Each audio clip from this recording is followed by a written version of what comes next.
Hello again, YouTubers. I'm back in the garage. Today's project is to replace the radiator in this 1994 Jetta GLX MKIII. This one has the V6, VR6 engine in it, and I noticed recently I've got a leak at the where the upper hose enters the radiator. Here's what we're going to be using today. Got a new radiator still in the box.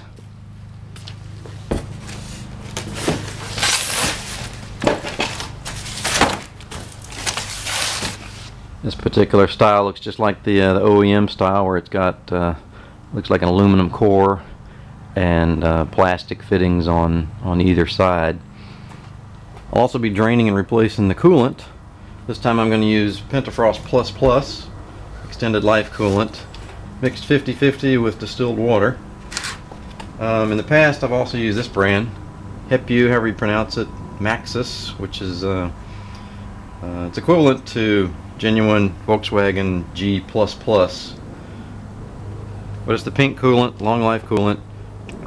Originally this car used the blue-green G11 coolant, and then Volkswagen came out with the new cars, the G12 coolant, and since then they've come out with the G12++, which is compatible with the blue-green, but I've converted it over and using this exclusively now. Here's my Bentley service manual for this Jetta. Covers years 93 through 99 of the Jetta, as well as the Cabrio and the Golf and the GTI of different years. If you don't have one of these, you got to get one of these if you're going to be doing anything significant to your car. Forget about those cheaper manuals, little thin ones with photographs in them. So I'm going to be referring to the front end disassembly process on this particular model. The front end, the bumper, everything needs to come off, get out of the way to get to the radiator. So like I said before, this is a 1994. I bought it new 18 years ago, and I don't put that many miles on it. It's got 142,000 on it now. So the first thing we're going to do is take off this little shield that covers the top of the radiator so we can get at the radiator mounts.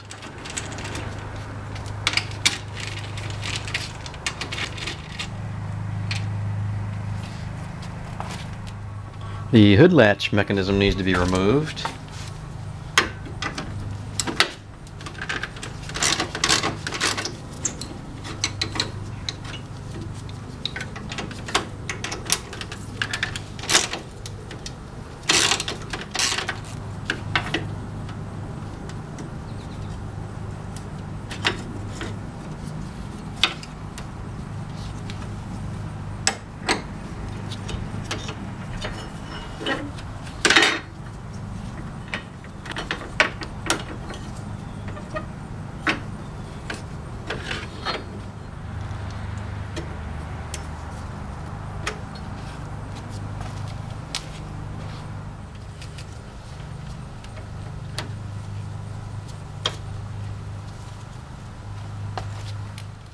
I need to pull out and free up the hood release cable, get it through this hole.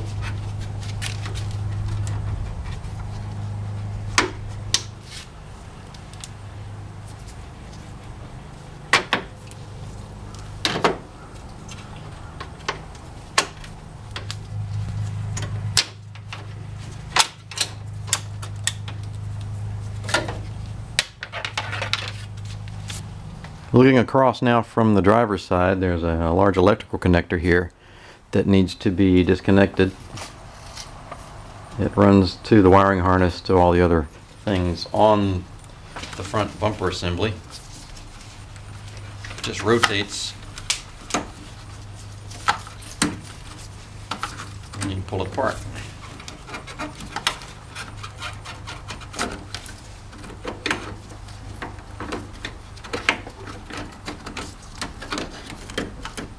We also need to pull a refrigerant line off of a bracket attached to the front.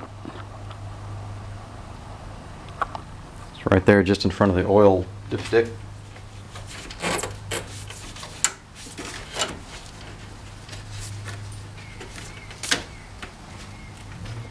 The large bolts that hold on the whole front bumper assembly are behind these reflectors. These just pop out.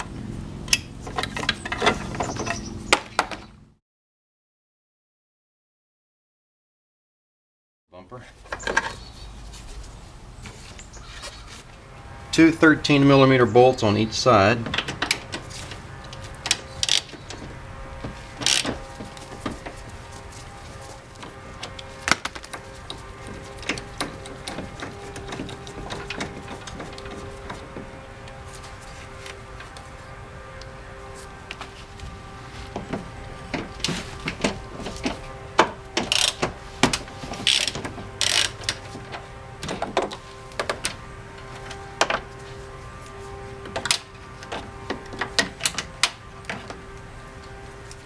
3 screws come off here on the top of the fender.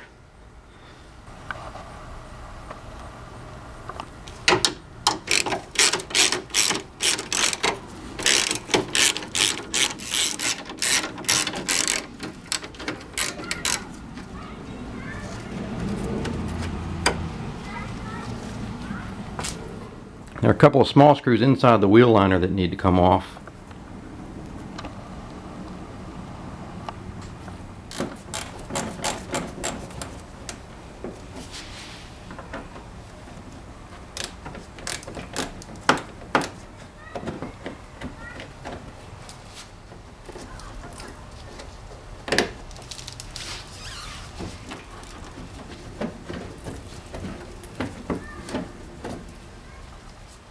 Also, there's a couple of plastic clips.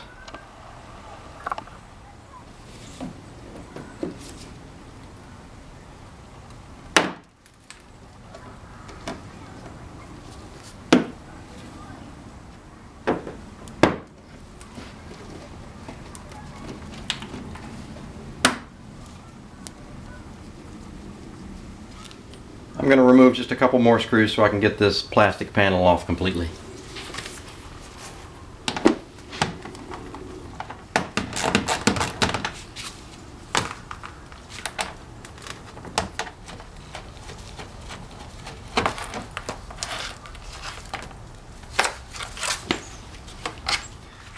The 3 electrical connections that are under here under the right front fender, they're a little hard to see.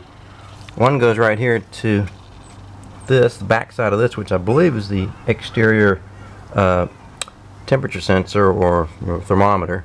So inside on the dash will tell you what the temperature is outside.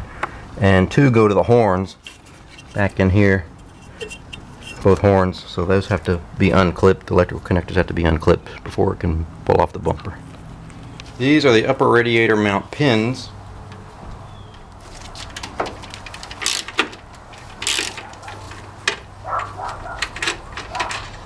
You see that pin sticks down inside of a recess in the top of the radiator.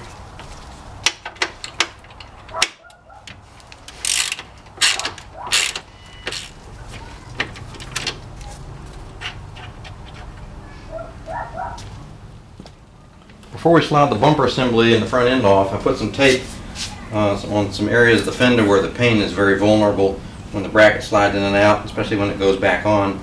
There can be a tendency to drag on here, or for this to drag on here and badly scratch the paint. I'm going to pull the front end off now. I think I've got everything disconnected, all the wiring out of the way, the hoses out of their brackets. I put a jack stand under the front to take some of the weight off and just to balance it so I can pull it off by myself.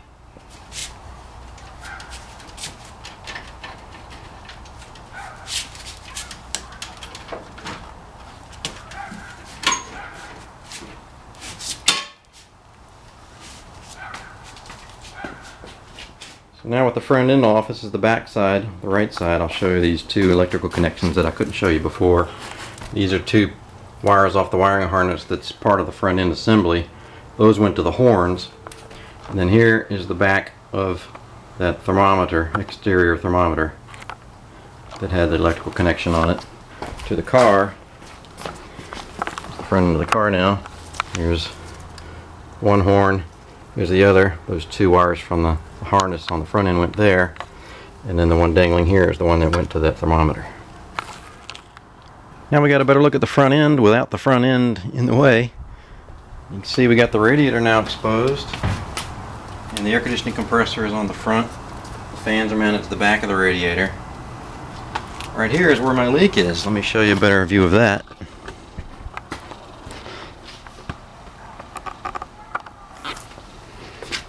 So my leak is generally in this area, right where the upper radiator hose meets the radiator. And if you can see right down there, there's a little bit of wet pink fluid. There's a crack somewhere down in this region right in here. I did determine that it's not the hose, it's not the hose clamp. It's actually the plastic has cracked, which is not completely unusual. A lot of these cooling components on the Volkswagens are made of a type of plastic. In fact, the thermostat housing and some of the other things where the coolant temperature sensors go is a plastic thing, and I've had to replace those before because they just eventually get old from the heat cycling, and they get brittle and they crack and they'll develop leaks. Alright, you can see where the pins go. The top radiator support pins went right down into here. This is a little rubber cap, the plastic liner. In fact, we need to remove this rubber thing here, and we'll reuse that on the new one. One on either side. Here's the right hand radiator pin support on top. Reuse this rubber fitting.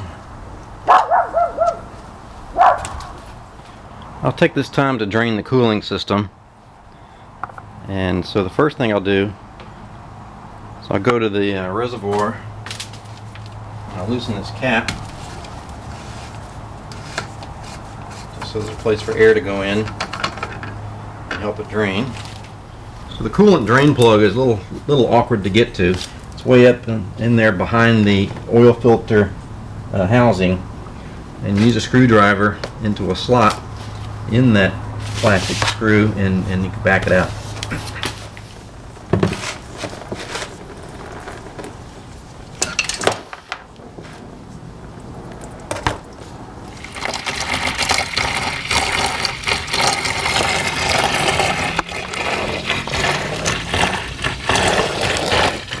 Let's now disconnect the upper radiator hose, remove the clamp and slide the hose off.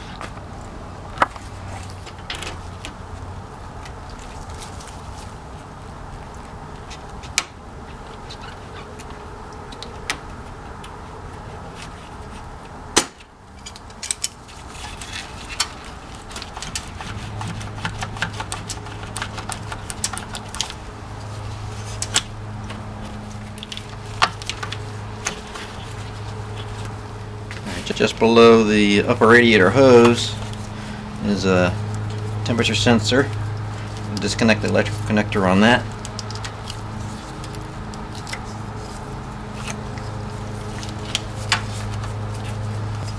And then the lower radiator hose down at the bottom.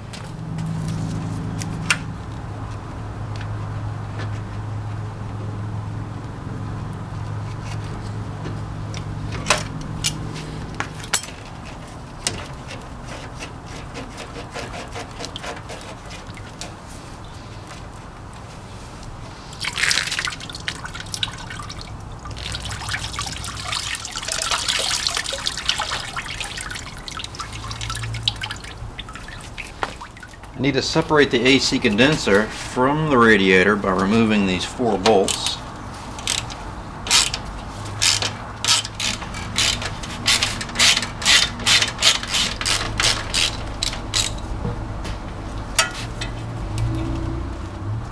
This AC refrigerant line is attached to the fan housing by this bracket here.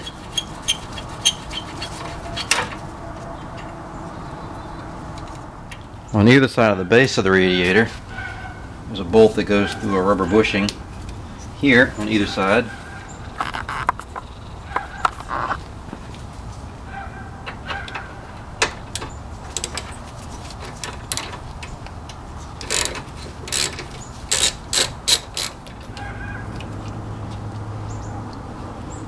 Inside the rubber bushing, this metal sleeve. Then there's the lower bolt on the right hand side of the car. It's helpful to use a universal joint to be able to get in here.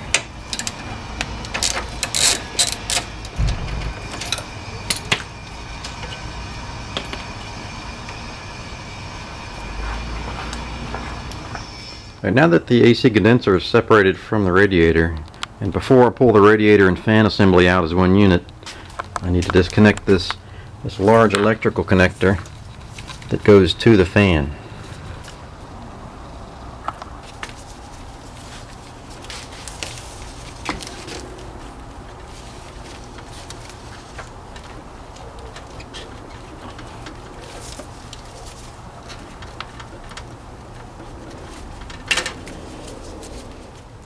Now to try to remove the whole radiator and the fan assembly out as one unit, sliding it between the front of the car and the AC condenser. Put a jack stand here just to hold the AC condenser up and not stress the lines after I've got the radiator out of the way.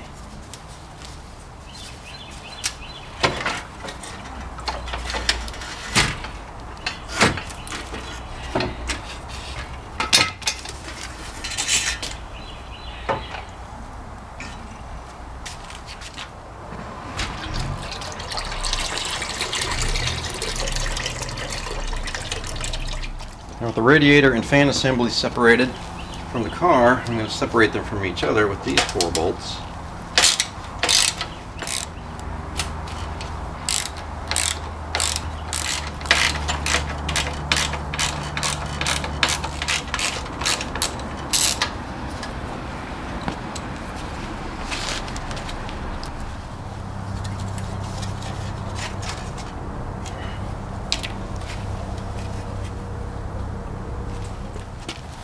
Rubber bushings that are here on the bottom 2 corners need to come out and be transferred to the new radiator.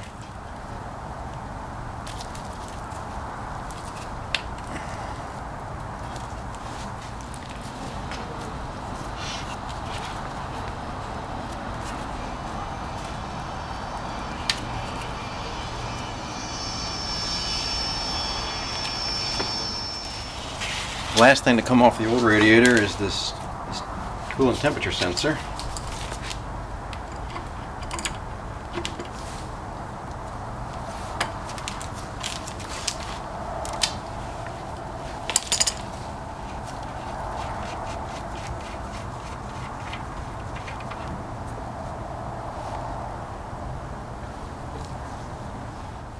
Alright, let's look at this old radiator one last time. So, I can't even tell exactly where it is, but there's a hairline crack somewhere along in here.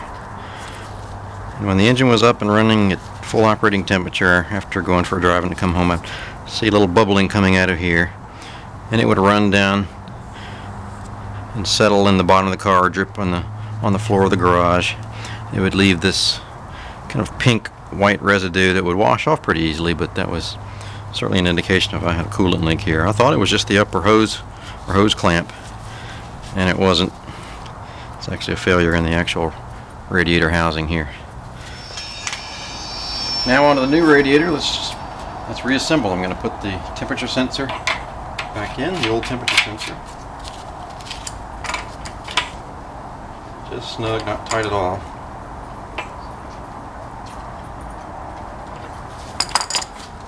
I'll put the rubber bushings back into the new radiator.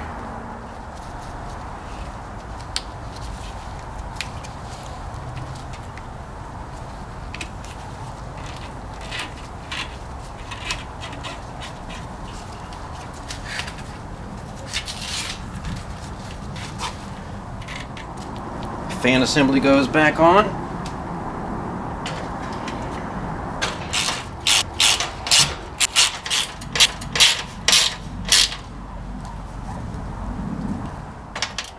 Alright, before I start putting things back together, I did want to take a chance to show you.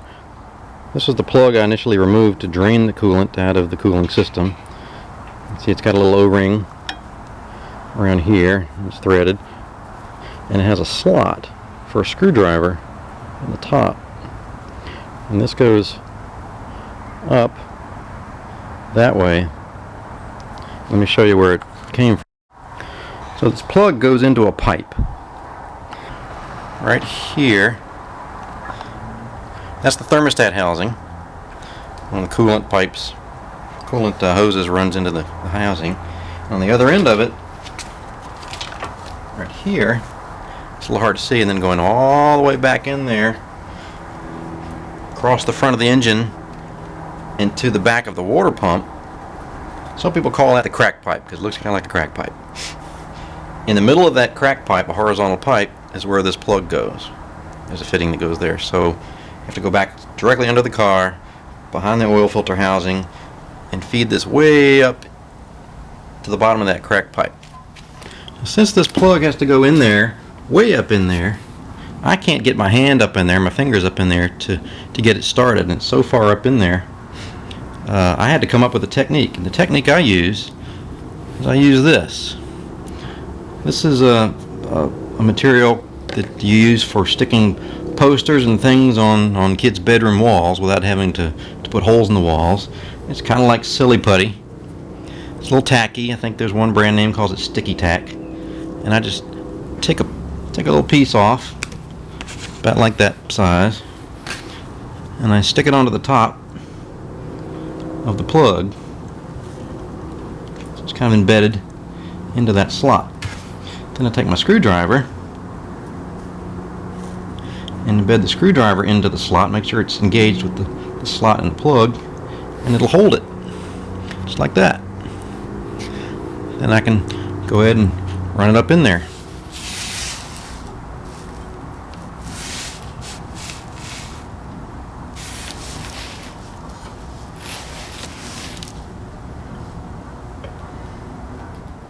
I'll see if I can slide the radiator back in behind the condenser.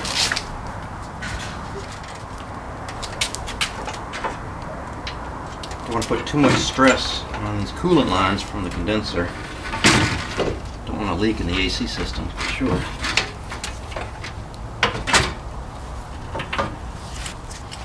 The lower radiator hose and hose clamp.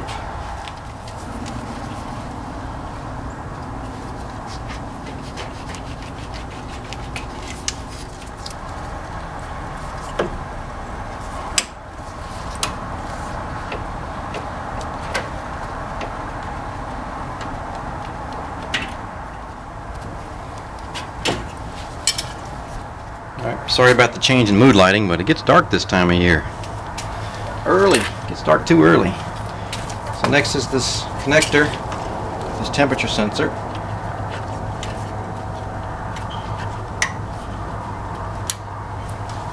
And the upper hose.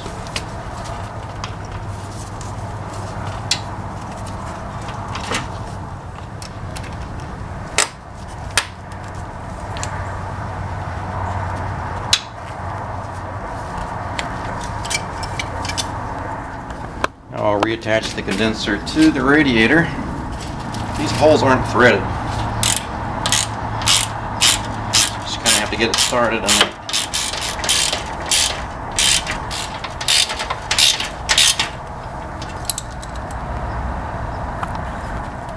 Put this clamp back on the refrigerant line.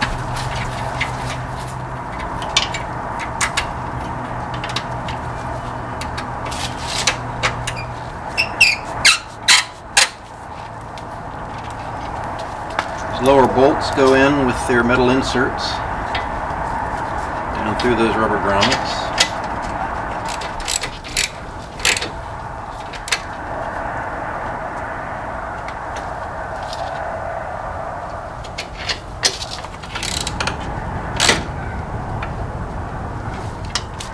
Now reinstall these rubber mounts that the radiator pins fit into.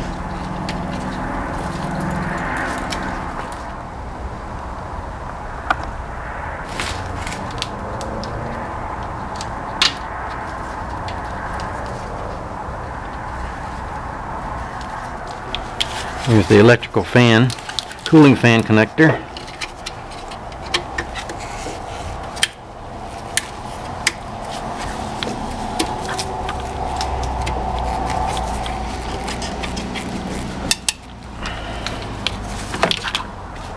I'm going to start to refill the cooling system now, so I can check for leaks. What I'm going to do to make sure that I do a true 50-50 mix between full strength coolant and distilled water, I'm going to fill this smaller jug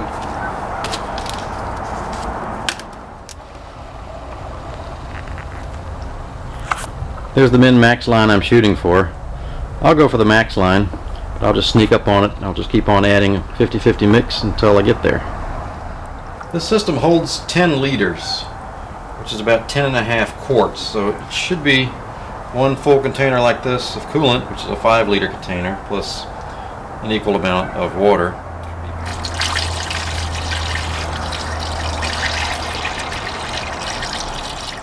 You can help the coolant flow into the system if you give the hose a little squeeze. It can work the bubbles out. Upper and lower hoses. Just do that, you might hear it burping up in the bottle. So So as I'm filling the system, I discovered I've got a leak. I'm glad I didn't put the front end back on the car before I got a chance to check this out. It's right there, the temperature sensor. Now I thought I tightened it up enough. I didn't want to tighten it too much. So I'll see if I can adjust it a little bit.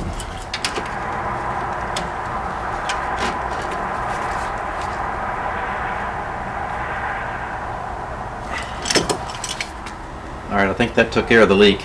I'll keep an eye on that location. I didn't tighten up that sensor very much when I first put it on. I didn't want to over tighten it. It does have a brass thread in there. You can see I got it filled up almost to the max line. I got a flashlight behind it so you can kind of see the color difference. So I'll leave it there for now. After I drive the car and let it warm up, let the thermostat open, it'll likely drop some bubbles will go through the system, and then I'll top it back off up to the max.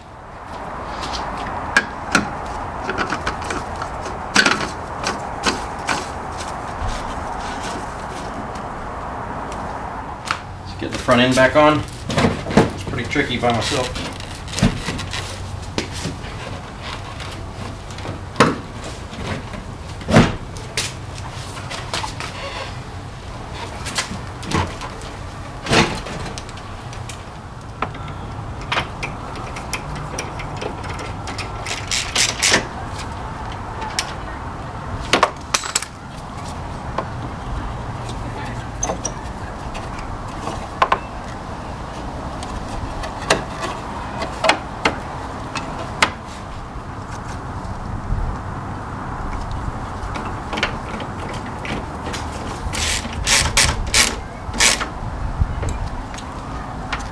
Before I put the splash guard piece or shield or wheel lining piece, whatever you want to call it, in, I reached under and reconnected those 3 electric connectors, 2 to the horns and 1 to the exterior thermometer. Maybe you can get a better look at this wheel well cover now as it goes back on. Fits under here, clips under the front of the bumper and inside the wheel well here. 2 screws on the back, here and here, and 2 screws from below, here and here. There are also 2 pins that go in to hold the wheel well liner in to the front of the fender, one here and one up top. They look like this. They have a pin here that sticks through, and as it sticks through, it expands these little fingers and locks it into place. After I took them off, I had to push the pin through so it protruded back out the top side before I reinstalled them.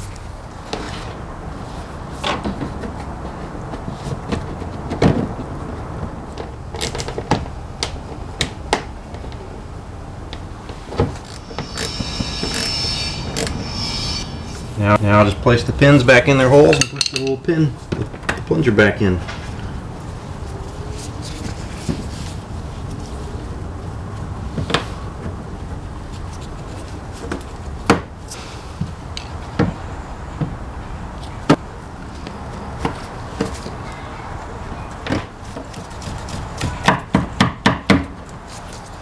Now the radiator top support pins go back into the top.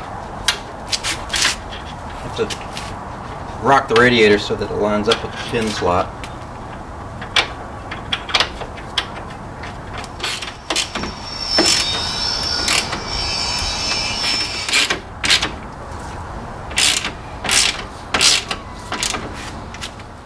I can reattach this primary wiring harness connector. It just slides together and rotates.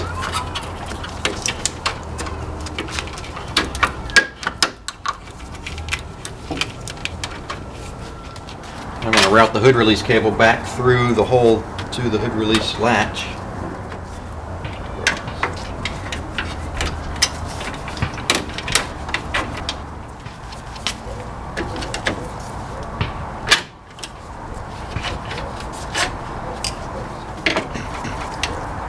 This little clip here clips up from the bottom to hold the cable underneath this hole in the frame.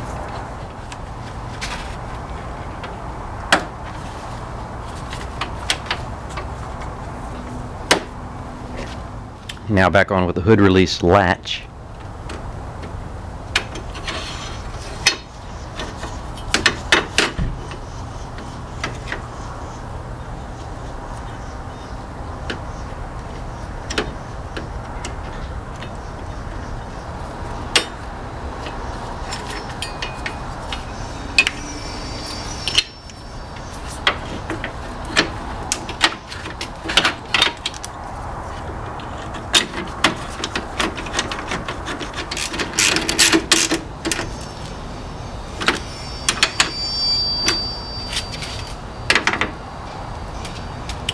this little cable clip slides down onto the top and goes down in that hole.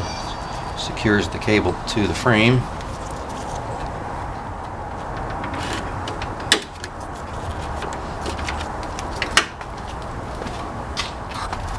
Last, the protective cover that goes on top.